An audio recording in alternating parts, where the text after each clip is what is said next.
Well guys, welcome to Saturday. Freezing rain, isn't it neat?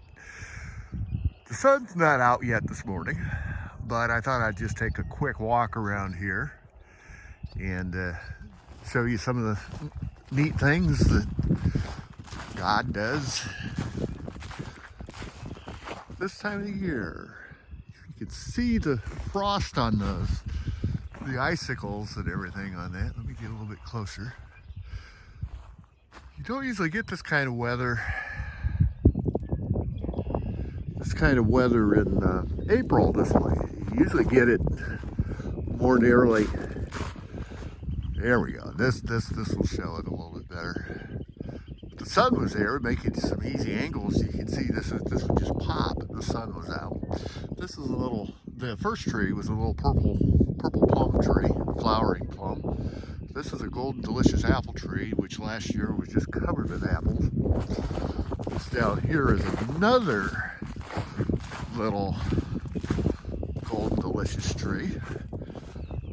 There's a story behind why I have two golden delicious trees, but I'll save that for another day. We'll talk about grandkids some other. This down here was planted as a red plum. Yeah, it was a little red plum like the first one I showed you. But the deer got to it, knocked the red plum graft completely out, messed it up. And so I planted another red plum over here. I say I did. Actually, this is another one of my grandkids' trees. I'll just explain that while we're here. When my kids turn 5 years old, it's always interesting then to go ahead and let them choose a tree to be in Grandpa's yard.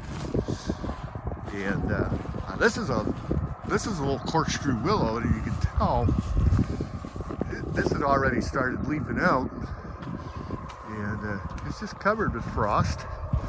And anyway, going back to my story, at 5 years old, I let the grandkids each pick their tree. We plant it, and I might as well. The first one you saw was my oldest granddaughter Alex's tree. The second one was Brooks' tree. Brooks, a senior in high school, getting ready to go to Trevecca.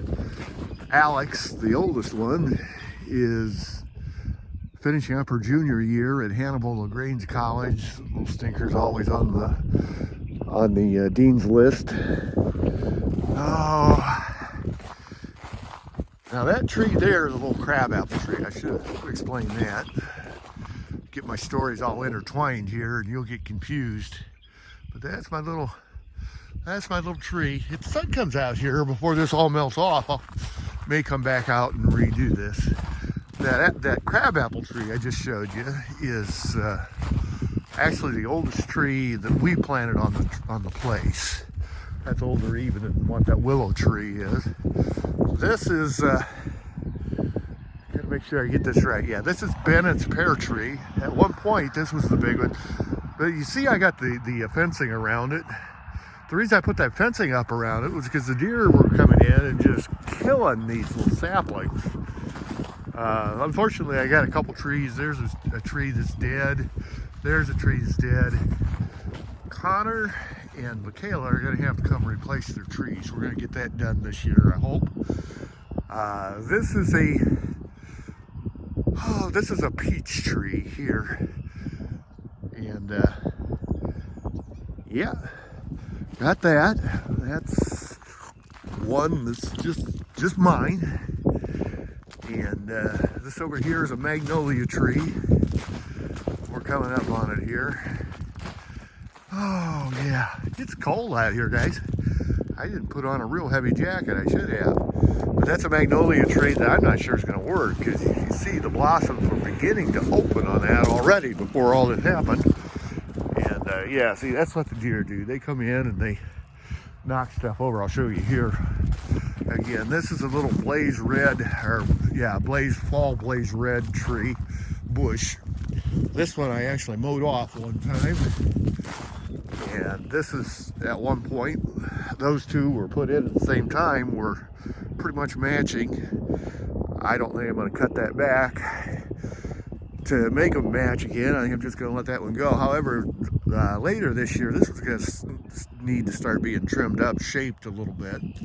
This over here is Gabe's cherry tree. That's the second tallest tree on the place now, fruit tree. That, when it blooms out, that's just a beautiful pink blossomed little cherry tree. That one's cool. And then this one over here is a Brayburn apple. You can see there's still a few apples hanging in there from last year. But see what the deer do here? If I don't put the fences up, and this fence got knocked off a little bit, this tree's not permanently hurt, but you can tell that the deer come in here and clean the velvet off their antlers on these things. And that particular, this branch that was laying down, that's going to have to come out, and was going to come out anyway. I'm going to have to do some support on that branch that leans out there at the 45-degree angle, or stalk that comes out there.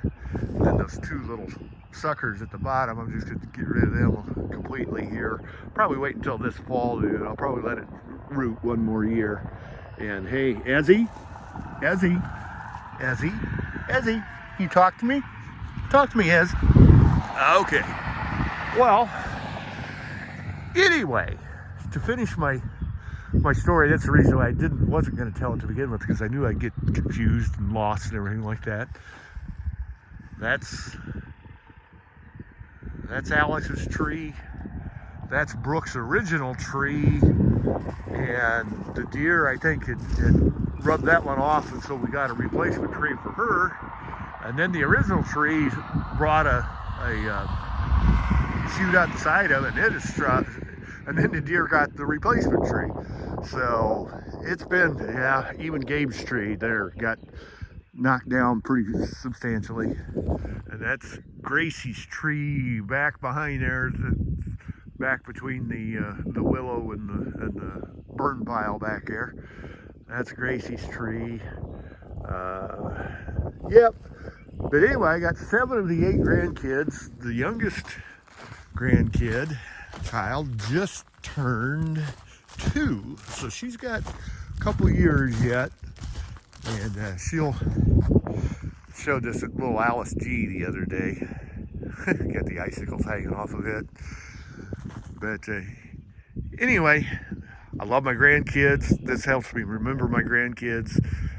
Say a prayer for them every time I'm out here mowing and that kind of stuff. And away we go. Boy, I'll just show you a long distance picture here of a little farmall bee here over there that needs to be. Oh, it's got a water pump issue that I started to tear down a while back, and need to finish that up. Like I said, I got lots of projects. Back in the garage, there's a tree down there, there's a tree down there. What happened was last year, about the time we started running to the roof deal, we actually had a tornado come through. The tornado did not hit here, but the winds knocked some stuff over. And I just haven't had a chance yet to get out here to get it all cleaned up. I got so many projects to do. I'm so far behind. Oh well, we'll get started. We'll just keep going a little bit at a time. We'll get it. There's a little, this big tree here was a cherry tree. It was a beautiful blossom. I got pictures up on Facebook of that. And that little cherry tree there is actually a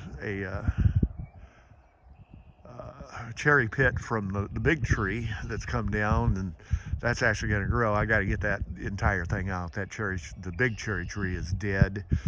That shade tree in front of the house is pretty well dead now. That's got to come out. I got some cutting to do here, but hey, that's why I did a YouTube channel. And as you can tell, the furnace is running. So welcome to warm and springy April in Iowa. Yeah, love it. Thanks guys. We'll talk to you later. Bye.